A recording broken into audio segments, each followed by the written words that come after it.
there, you found us. Today we have got what I think is a great topic and what I know is a great panel. I am delighted to be here with my dear friends, Kathy Cronin and Karen Downy. And I've got the topic, so I'm going to start us with prayer. I invite you to get comfortable, settle in, open your mind and your heart to what might be new ideas and perspectives. Take a breath if that's comfortable, and let's turn within. God, knowing that you are with us in every moment, in every way. Help us to be open to new ideas, to understand at new levels, to look at old wisdom in brand new ways. God, bless everyone watching this video and all that we say and do. Thank you. Amen. Okay, so today we are going back in time to this book, Christian Healing, that was written by Unity co-founder Charles Fillmore. And this is broken into lessons. I'm not going to read the whole lesson. You're welcome. But this is the true character of being as written for us by Charles Fillmore. And I think this book was written in 1897, I believe. So it's a while ago. There is a spirit in man, and the breath of the Almighty giveth them understanding. The science that is here set forth is founded upon spirit. It does not always conform to intellectual standards, but it is, nevertheless, scientific. The facts of spirit are of a spiritual character when understood in the right relation. They are orderly. Orderliness is law and the test of true science. The lawful truth of spirits are more scientific than the constantly shifting opinions based on intellectual standards. The only real science is the science of spirit. It never changes. It is universally accepted by all who are in spirit, but one must be in the spirit before one can understand the science of spirit. The mind of spirit must become active in those who would grasp the orderly science of being that these lessons proclaim. It is not absolutely necessary that the spiritual part of man's nature be active at the beginning of this study of this science. The primal object of the lessons is to quicken the spiritual realms of consciousness and to bring about the breath of the Almighty that gives understanding. So let it be understood that we are teaching the science of spirit, and that those who are receptive to the teaching will be inspired to spiritual consciousness. It is not difficult to accomplish. This receiving the breath or inspiration of spirit. We all are inspired by spirit in certain states of consciousness.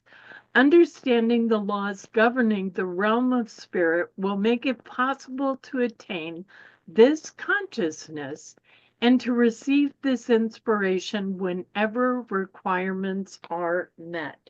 So I'm going to stop there. He goes on.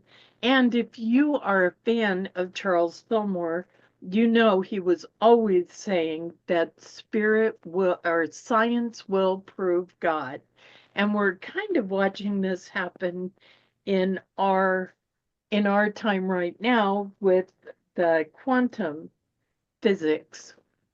So what I got out of that reading and what I wanted to share with the panel is what Wayne Dyer used to say Believing is seeing instead of seeing is believing. If you are open to believing and receiving spiritual messages, you get them all the time. Truth is, you're getting those spiritual messages all the time, whether you understand what they are and where they're coming from or not, kind of indicates where you are on your spiritual journey.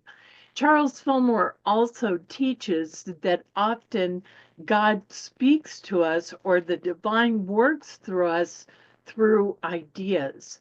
So I may be praying for prosperity. Please, God, show me a way to be able to pay my rent or whatever. And then I get the idea that I could make a quilt and sell it and have enough money or whatever. I just pulled that at random. But the idea that comes to me is often the exact pathway that if I follow it will bring to me whatever it is I'm praying for. A lot of times we'll get a message to call a beloved or a relative that we haven't talked to, and we call them and they say, "Thank goodness you called. I was looking for your number." And that also is a message for spirit if you're open to recognizing that. So the true nature of our being is a spiritual nature.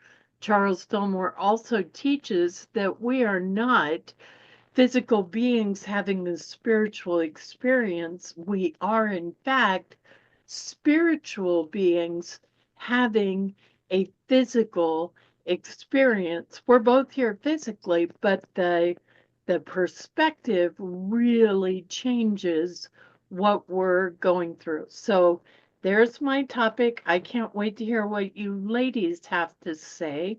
I'll be quiet and let you say it. Who's next? Thank you, Reverend Linda. I love that topic. And I love your background. It fits perfectly. And for so many years, um, it's like you don't mix spirit or energy with science. Science is the proven duh. Well, it's like, well, they haven't updated science, and God only knows how long. We got it. Follow the science. I heard that a lot a few years back. Well, anything that doesn't grow and change is stagnant. And I, like you, Linda, it's like, I mean, I can see, I think it's like I can see where humanity or the scientists, whatever, are being shook by Mother Earth. And I love astrological research. And I know 5 years ago, I was listening to Pam Gregory, and she was talking about plasma and this, and I'm going, I don't even know what she's talking about. It's like, but I did know some of the other things she was talking about. And then over the last few years, it's like, oh, that's what everything is plasma.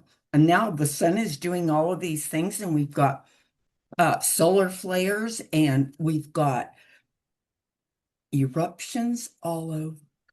And it's really exciting. It's like, well, we think we know with this human stuff, but the energy, the soul, the spirit is so much bigger if I'm open. So, there's so many good things that are coming right now. It's, like kind of opening the can of worms and stuff is this. But then, there's a rainbow, or you look at that full moon or the heavens at night, and it's like, wow, wow, nothing is for certain except the spirituality of our connectedness to the energy which is over in China or over in Thailand or Australia, what happens here does affect me as part of the whole. And that's the energy, God's energy everywhere. Anyway, thank you for that topic. I love it. Well, Reverend Linda, I really like that. When you first started reading, the first thought that came to mind was um, the Old English. The writing of it was dated. It just was sort of like hearing how Charles Fillmore wrote this back in the 1800s brought me back to there was a different way of communicating there than there is today in writing. Um, and it brought me into the fact of just recognizing that as spiritual beings that we are, um, that that very much like your background, our spirit is just moving everywhere. It's not just contained within this body of mine. My energy goes out to others before I'm even there, or just where the mindset go, I put a thought in my mind and that energy of spirit goes forth and just being and it just I am just so spellbound with recognizing how life just continues to go on. And it's sort of like when I get caught up what's going on in the day to day and just the essence of things that are happening that just seem tumultuous and just fearful and brings a lot of anxiety and hearing this stuff, I have to step back. And I think that's part of spirit in me, stepping back and going, life has been going on. This world has been evolving a lot longer than you will ever be here and seeing it. And it just came to light is um, just having been in France and going through the Louvre. This was built in the 1200s. This is 8 centuries old. And it's sort of like, and it still stands, and the things that were there and the artwork that was created, and it's still standing. So it's like, why am I caught up in fear today? Because 20 years from now, it's still going to be going on. 50 years from now, 100, 1,000 years, things are still going to be going and evolving. They'll change, much like that writing that was written in the late 1800s has changed. Things will change, but it's just all still going to keep moving in a direction and in a flow. And it's just allowing our essence to be out and doing and fulfilling our purpose here. And I just really took this all into heart as like, yes, you know, science is now catching up with spirituality. They're starting to see the blend of this is that's coming to be and that the aspect of that. And, it's like sort of understanding that. And so it can take a lot of my fears and anxieties away, just knowing that the spirit and my essence will live on long past this body. And I just can go into that thing of going, I'm here today to walk this purpose for some reason and allow that essence to go forth and be out there and put that energy of, good out there. And we have a choice. We can put that energy of good, or we can put that energy of doubt and fear and anxiety and distance and, but it's just the whole sense of our essence is about being loving beings, is that we were made in God's creation and he's a loving being. So I just remind myself is that to be in my essence is to see the loving in that, walk in that person's shoes instead of condemning them, seeing that. It's just sort of recently I had the thought was something that I just did not like what this person was doing. And I thought, they were someone's child at some point in time. They are someone's father. They are someone's mother. They are they are someone's sister or brother. So just know that that person has their own essence, and maybe your essence and their essence aren't syncing together, but recognizing that they have a path and they're choosing their path and you're choosing your path, and maybe they don't agree, but we're here to be who we are. So I love, the background. It just makes me feel like my whole spiritual essence is out there just floating around. I've put it out there. So, and hopefully I've put this out to other people that they're allow their essence of being shine forth and go out. So those are my thoughts on it. And thank you for bringing that, Reverend. Thank you. And the overwhelming message that I hope we're sharing is that we are more than our bodies, and our truth is much bigger than our physical being or that we're aware of. Our true nature is divine, divine love, divine wisdom, divine goodness. That's our truth. And everything else is just everything else. Thank you so much for your wisdom, for your comments, and for sharing this topic with me. And thank you for being with us. As we close, I want to welcome our new subscribers. And if you have not yet subscribed, please do. If you hit that little bell on YouTube, you will be informed when we put new videos out. We try and put several videos out a week.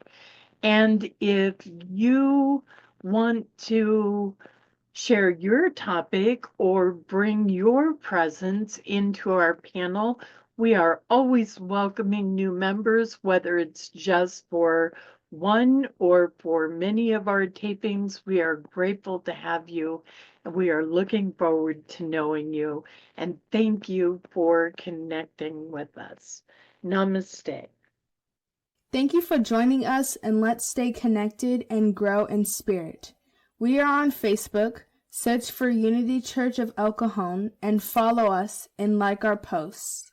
You can reach us on YouTube at Unity Church of El Cajon. Please subscribe to our channel, watch our videos, and leave comments which can help us improve. We are on the web at unityofelcajon.org. Email or call our church office to receive our weekly newsletters, which lists all of our activities and opportunities to learn and grow together.